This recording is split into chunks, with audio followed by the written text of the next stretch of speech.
Meeting. Tell us about the meeting, sir. Today we were discussing with all our candidates because there's going to be counting and all the formalities regarding that. So to prepare themselves for all that. Okay.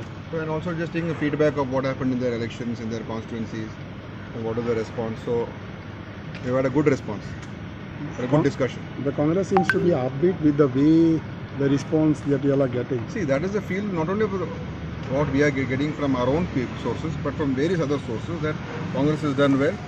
Congress will form the government, and I think people of Goa want a change, and Congress seems to be the party of their choice. So that seems they are prepared, and we won't allow the repetition of what happened in 2007. Form the government, and there shall be no scope for anything else to happen. No, but when you talk about scope, whatever, the affidavits and all, you all have to take. No, all those are technical. That doesn't matter. It doesn't stand valid, sir. See, it's on those issues will not come into the picture. We will take the decisions at the right time. There will be no delay, and as soon as the results are out, we will stake claim. And as per the constitution, the governor has to follow the rules. And I don't see any reason for anything to go wrong this time. But you will still maintain that by 5 o'clock you will stake the claim.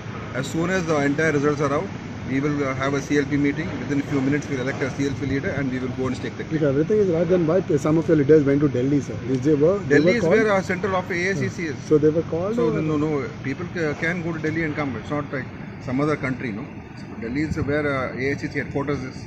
Thank you. Okay. Thank you.